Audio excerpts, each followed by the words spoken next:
Muito boa tarde aos telespectadores e às telespectadoras da TV Arapuã, a você que diariamente tem acompanhado o nosso programa de segunda a sexta-feira. Muito obrigado pela sua audiência.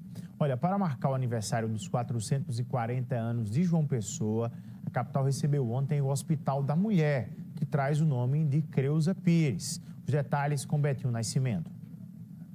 João Pessoa comemora seus 440 anos com um presente voltado para a saúde das mulheres. Foi inaugurado nesta terça-feira, no bairro de Cruz das Armas, o Hospital da Mulher Dona Creuza Pires.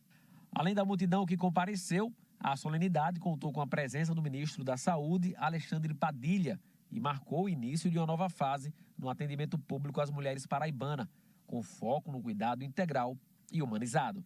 Nesse dia que é aniversário de João Pessoa, aniversário da Paraíba, para nós é um marco na história não só da saúde de João Pessoa, da Paraíba e certamente do Brasil, poder estarmos aqui enquanto governo federal, Ministério da Saúde, na inauguração desse novo Hospital da Mulher.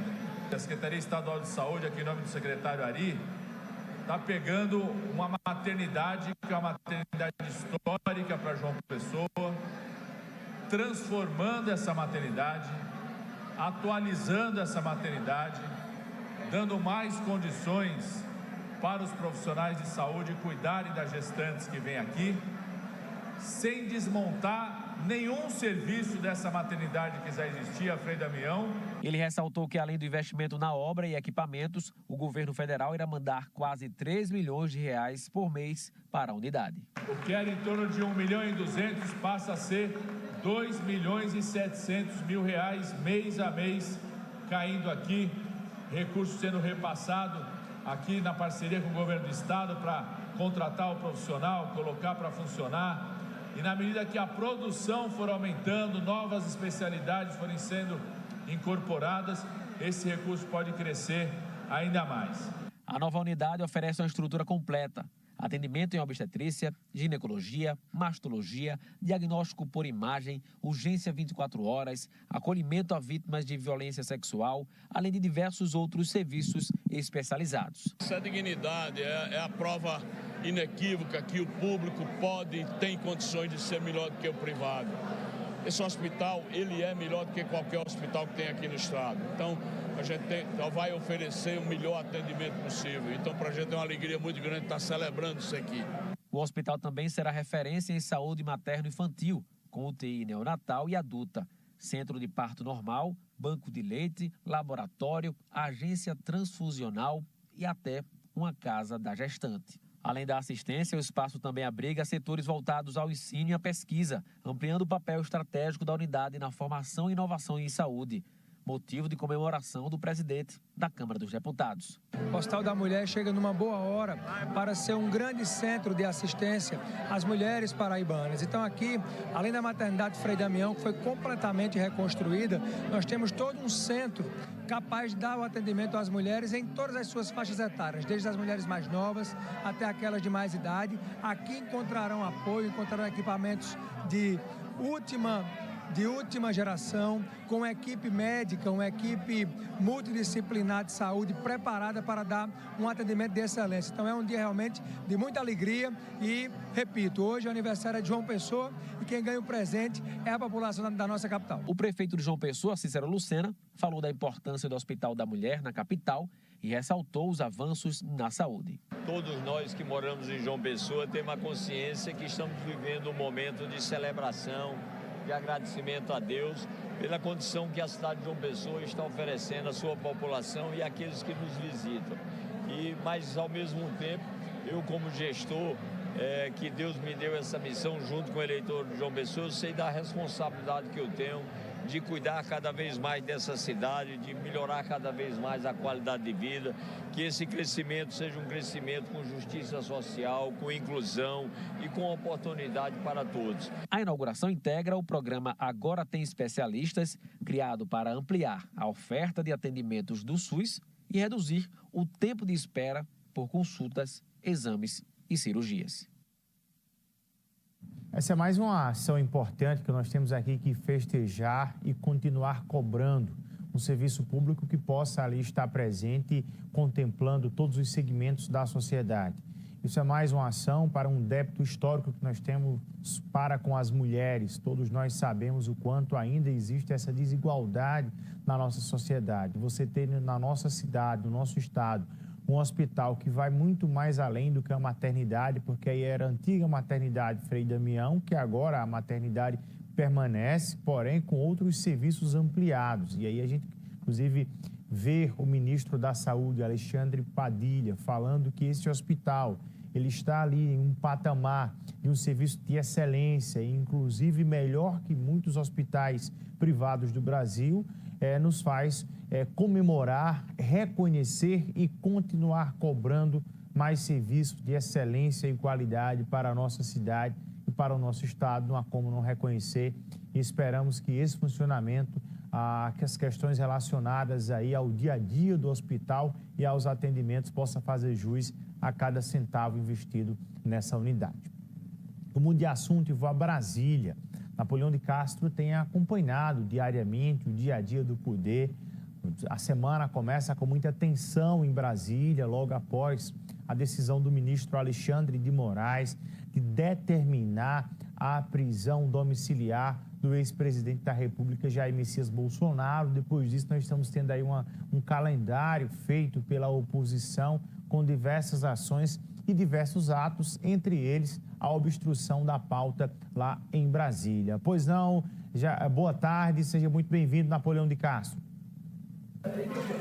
Um abraço, Bruno. Muito boa tarde a você. Cumprimentar o nosso telespectador nesta tarde de terça-feira. A equipe Arapuã retorna de Brasília para a gente atualizar o nosso telespectador do Rede Verdade com os temas de hoje. Olha, Bruno e telespectador, a situação aqui, principalmente no Congresso Nacional, está como a gente diz lá no meu Cariri, viu, lá em Monteiro. Está de vaca desconhecer bezerro, viu, do relação entre situação e oposição no Congresso Nacional. Ocupação das mesas diretoras, das duas casas, parlamentar dormindo em plenário, tudo isso em protesto dos deputados de oposição pela decretação da prisão domiciliar do ex-presidente Jair Bolsonaro. Convocação da reunião de líderes foi convocada para agora pelo presidente Hugo Mota, o paraibano da Câmara Federal, e Davi Alcolumbre, presidente do Senado da República. O objetivo é colocar, de certa forma, ordem nessa situação dos plenários e dar sequência às votações do Congresso Nacional. Ontem tivemos uma tarde importante aqui em Brasília em relação aos governadores do Nordeste, Bruno. O governador João Azevedo estava aí envolvido na inauguração do Hospital da Mulher, junto com o ministro Alexandre Padilha e outras autoridades. Não compareceu, nem tampouco o vice Lucas Ribeiro. A Paraíba esteve lá representada, mas os demais governadores debateram pautas importantíssimas. No final, eu ouvi o governador Rafael Fonteles em entrevista coletiva. Ele fez um balanço dos temas que os 9 governadores, os 9 estados, puderam tratar nesse encontro. Mais uma vez tivemos a reunião do Consórcio Nordeste, nossa Assembleia Ordinária. A pauta basicamente tratou da nossa participação na COP de Belém do Pará e antes o evento em Fortaleza que vai acontecer em setembro. Também tratamos aqui do projeto em parceria com o Banco Mundial do estudo sobre o potencial do Nordeste na economia digital, um tema muito relevante para a economia do Nordeste e que está totalmente antenada com as vantagens competitivas da nossa região, sobretudo energia renovável abundante, um capital humano nesta área muito bem desenvolvido nos nossos estados. Então, um tema prioritário para o Consórcio Nordeste. E, obviamente, mais cedo, não propriamente na reunião do consórcio, com o presidente Lula, nós tratamos do tema mais relevante nesse momento, que é os impactos desse choque tarifário promovido pelo governo dos Estados Unidos para as nossas empresas exportadoras. Então, isso foi tratado lá com o presidente Lula, no almoço que tivemos com ele, e também na reunião do Conselhão, onde nos colocamos à disposição para colaborar com o governo federal nas medidas, tanto que dizem respeito à negociação com os Estados Unidos para evitar o tarifaço nos produtos que ainda estão na lista que o governo americano colocou, como também em se manter nesse tarifaço as medidas que o governo federal e os nossos governos irão dispor para as empresas para proteger os empregos. Então, os setores de fruta, pescado, açúcar, sal, mel, ceras vegetais, A parte de pneus, no caso da Bahia, é um tema muito relevante, minério, alguns itens de minério.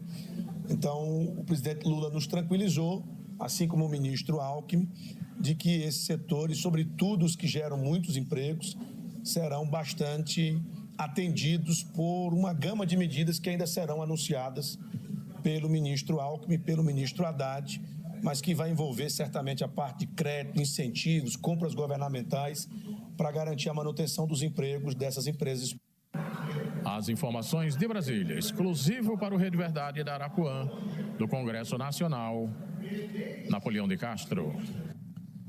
Muito obrigado, Napoleão de Castro, que diariamente está acompanhando os desdobramentos lá de Brasília para o nosso programa Rede Verdade. Eu recebo aqui nos estúdios do Rede Verdade hoje o vereador de João Pessoa, vice-líder do governo Cícero Lucena na Câmara de Vereadores da capital, Raoni Mendes. Vereador, boa tarde, seja bem-vindo ao nosso programa. Tudo bem contigo? Tudo bem, Bruno. Uma alegria imensa partilhar com você aqui esse momento na Câmara Municipal, no mês do aniversário da cidade, principalmente retornando às atividades parlamentares, já que a última disputa minha foi em 2020 e agora estou na Câmara Municipal fazendo esse trabalho. E tenho lhe escutado bastante, ouvido bastante e muito me orgulha, porque em 2012 lhe conheci como repórter e hoje vê como âncora de um programa como esse. Obrigado, fico feliz, aumenta a nossa responsabilidade. Por falar em 2012, naquela eleição, o senhor foi o mais votado, inclusive tirando ali quase 8 mil votos. Depois disso, percorreu ali alguns caminhos, disputando também outros cargos, passagem pela Assembleia Legislativa da Paraíba. Para quem está em casa, que já ouviu falar, ou que já viu algum recorte, alguma matéria do vereador Raoni Mendes, eu gostaria que o senhor começasse falando um pouco da sua trajetória e militância dentro da política do nosso estado. Eu vou começar rapidamente no movimento estudantil, ali no Uniesp, Grêmio Estudantil no Pio Décimo, inclusive com Janine, né? Era do mesmo grupo do colégio. Depois eu participei muito dos encontros de Jovens com Cristo, organizei um conselho da Arquidiocese, liderando esse processo de organização, partilhando com o bispo à época, Dom Aldo, que Deus o tenha. Ele fez um questionamento: por que você não entra na política? Eu digo: rapaz, aqui na Paraíba só entra quem tem condições. Eu não tenho condições de entrar na política, não tenho família na política. E entrei em 2006, a primeira vez para deputado estadual, fiquei terceiro suplente. Me surpreendi, porque a única coisa que eu fiz foi mandar carta. Visitei 9 municípios, fui votado em 196. E aí me chamou a atenção, assumi em 2008 uma campanha para vereador, e em 2009 assumi 4 meses, trabalhei. Nos 4 meses que eu trabalhei, fiz a produção legislativa muito interessante. Quando foi em 2011, a Evásio sai para a Assembleia e eu assumo em definitivo o mandato. E aí fico 2011, 1 ano e meio, e vou para a reeleição, 2012. Nesse ínterim, Luciano Agra me chama para ser chefe de gabinete, passei 5 meses na chefia de gabinete dele, e aí eu fui o mais votado em 2012. Disputei em 2014 a eleição de deputado estadual, vindo a assumir em 2015, como segundo suplente, assumi o mandato, terei quase 3 anos de mandato de deputado estadual. Não disputei em 2016, ali foi um erro estratégico meu, mas, enfim, paciência, e fiquei até 2018. Então, de 2018 até 2020, retomei minhas atividades laborais na empresa de representação comercial e disputei em 2020 a prefeito, né? Agora, para minha grata surpresa, foi a única vez na política de João Pessoa que teve 16 candidatos. Aquela eleição foi marcante, gente. Aí, paciência, fiquei em 7º lugar, né? Tive uma votação também expressiva, mas contribuí com o debate. E nesse debate, retornei à vida pública em 2024 a convite do prefeito Cícero Lucena, né? Dizendo: Raoni, sua voz faz falta, eu queria que você fosse candidato a vereador. Eu disse, fiz uma avaliação com a família, pausei, né, de 2020 até 2024, não fiz atividade política, campanha, nada, absolutamente nada. E nisso eu construí, 2024, vindo assumir agora com a licença do vereador Tiago Lucena para a Secretaria em Nova Centro. Então, construímos o partido ali juntos e tive a oportunidade de assumir já em março, dia 6 de março, e estou ali como vice-líder do prefeito Cícero. Com toda essa experiência que você tem ao longo dos anos na política, como é que você entende, para transmitir para quem está em casa, que um legislador ele pode colaborar através de políticas públicas para a melhoria e a vida do bem-estar de quem está em casa? Primeiro, o processo legislativo, você ter ideias que possa transformar, não colocar lei pela lei.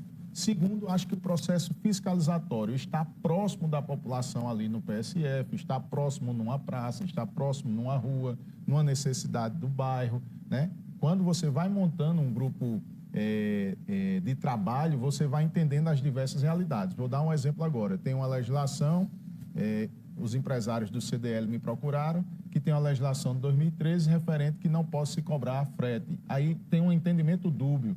Não pode se cobrar frete como? Né? E aí fica esse entendimento. Então, você pode legislativamente atuar e fiscalizatoriamente sem ter um papel. E aí eu digo passagem porque eu tive na oposição e na situação. Você tem que ter um equilíbrio. E aí, nesse tempo de vida pública, eu consegui entender que a gente está muito mais transformando a vida da população quando a gente está lá na ponta. Se a gente ficar só na tribuna, ou em casa, ou no gabinete, você realmente não consegue fazer essa transformação. Porque a vida das pessoas, ela acontece no dia a dia. Você pega um ônibus, esse ônibus está atrasando, você procura um lugar para estacionar, você está fazendo a reforma do centro baseado em quê? Então, você começa a entender as necessidades da população e está ali no pé da prefeitura, que é quem executa, para que aquilo vire uma realidade na vida das pessoas. Vou dar um exemplo. O vereador Tiago Lucena, ele foi autor da legislação que baixou o ISS da Inovatec, ou seja, do Extremotec. E aí, empresas de tecnologia puderam se instalar em João Pessoa porque houve a redução de ISS. É uma ação parlamentar que fez uma transformação ali na realidade. Ou seja, nós temos um cluster de tecnologia que está sendo implementado no Centro Histórico agora, né? A Ilhatec, o governo do estado investindo no Colégio Nossa Senhora das Neves, um polo de tecnologia, pela iniciativa de um vereador. Então, cada vez mais a população precisa entender que precisa ter um legislador, precisa ter alguém que está ali perto dele para lhe representar. Se não fosse assim, a gente viveria outro modelo que não seria o parlamentar, né? Você e o vereador, seu colega Aldon Bezerra, estão à frente da liderança do governo Cícero Lucena, lá na Câmara de Vereadores. Acredito que não tem nem tanto trabalho, né? Porque vocês quase não conseguem ter oposição ali na Câmara de Vereadores. Mas de que forma vocês têm conduzido esse debate em meio a uma situação, inclusive, que nós criticamos na imprensa, eu pessoalmente, em meio a esse debate polarizado, as pessoas levam os temas nacionais para o plenário da Câmara Municipal da capital. Como é que tem sido essa condução? Nós fizemos uma reunião logo no início de março, com toda a bancada, mostrando que quem realmente tem a tendência a ser candidato em 2026 e quiser levar essa pauta, leve para as suas redes sociais e leve na tribuna no momento em que seja oportuno. Mas que não fique a manhã inteira na discussão os problemas da cidade esquecidos. Nós temos problemas na cidade e isso é reconhecido. Temos soluções sendo apontadas diante, por exemplo, o IPTU proporcional que a gente vinha falando em off. Era uma lei de minha autoria porque queria resolver o problema do calçamento na maioria dos bairros. E o prefeito Cícero Lucena vai calçar todas as ruas até 2028. Acabou o IPTU proporcional. Então, que era uma ideia sua lá em 2012. Esse é o debate que as pessoas querem. A celeridade do atendimento, o aplicativo João Pessoa na palma da mão, funciona, quais os serviços que podemos implementar. E, infelizmente, às vezes ainda se tensiona tanto e fica o debate nacional sendo prioridade ali na casa, e aí eu e Odon e outros vereadores também estão envolvidos, começam a interferir, certo? E João Pessoa? Qual é a pauta de João Pessoa? Qual é a necessidade de João Pessoa? Porque a gente vai... veja bem, nós estamos tendo um investimento no polo turístico Cabo Branco. Eu, na minha área de atuação principal profissional, sempre foi a área de turismo. Vamos ter 14 mil leitos novos, dobrando a capacidade de João Pessoa. Isso vai interferir em mobilidade?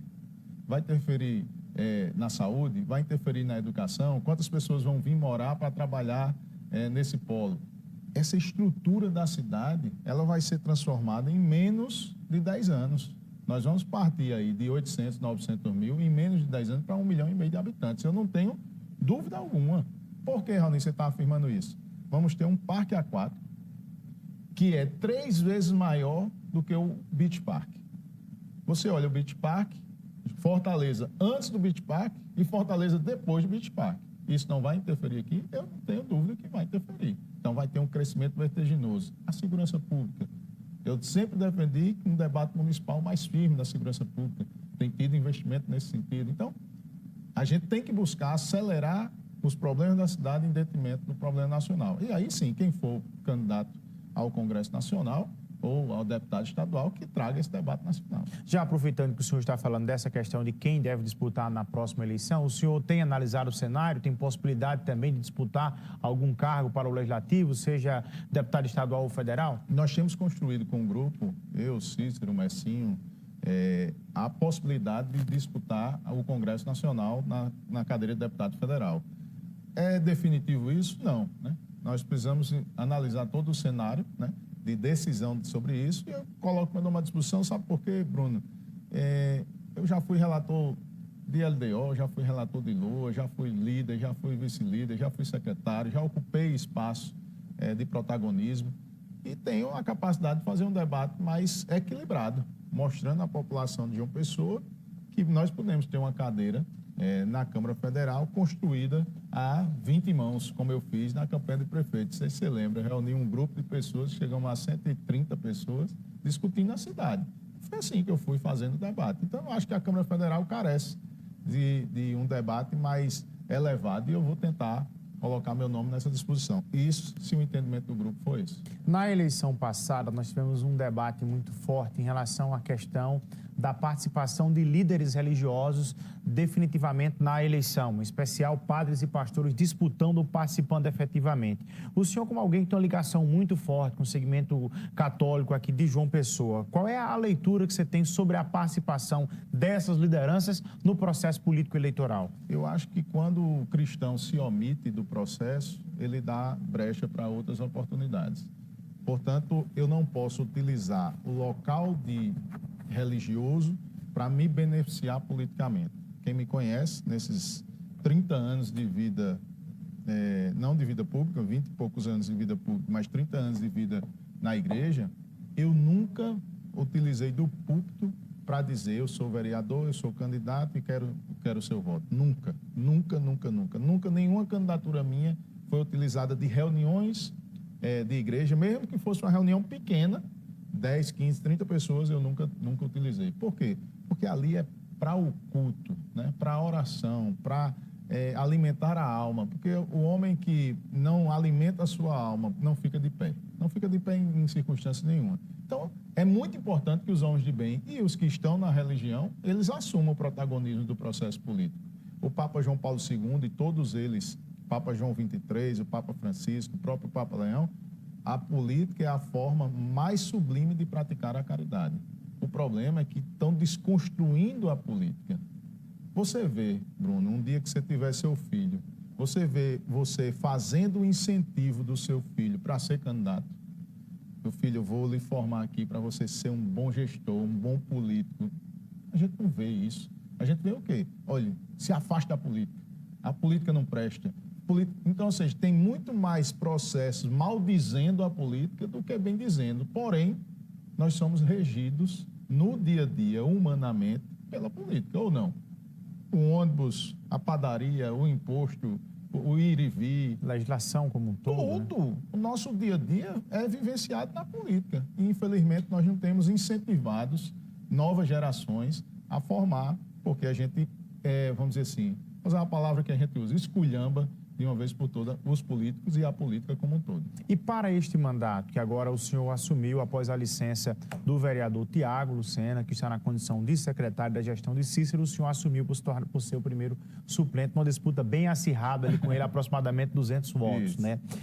Como é que o senhor tem focado neste mandato? Tem tido ali um foco mais voltado à questão das práticas esportivas? Você me dá uma grande oportunidade. Eu fui campeão brasileiro de basquete, eu tenho os meus filhos atuando no esporte e eu tenho uma boa relação com todo o circuito esportivo do nosso município. O que é que foi a minha primeira provocativa na Câmara? Criar uma comissão de estudos especiais do esporte. O esporte salva, o esporte dá saúde, o esporte integra, o esporte livra das drogas, o esporte faz com que o desenvolvimento do ser humano ele seja completo. E aí criamos, eu, o vereador Damásio, o vereador Tarcísio, o vereador Vanberto, o vereador Rômulo Dantas, fazemos parte dessa comissão. Nesse segundo semestre, vamos ter uma programação na nossa reunião, vamos apresentar a programação de visitas a locais esportivos, para que no final do ano a gente apresente uma solução legislativa conjunta. E a partir daí, Bruno, no dia 3 e 4, já convido você e todos que estão aí nos acompanhando, as federações esportivas, para o grande debate Seminário Nacional Esporte com Propósito, será realizado no auditório do Sebrae. Em breve, mais informações para cada um de vocês. Vereador Raoni Mendes, muito obrigado pela participação conosco. Um grande abraço e boa sorte na sua caminhada. Obrigado, Deus abençoe e continue sempre assim, equilibrado nas suas opiniões. Obrigado, meu amigo. Intervalo comercial de 1 minuto, eu volto já. Não sai daí.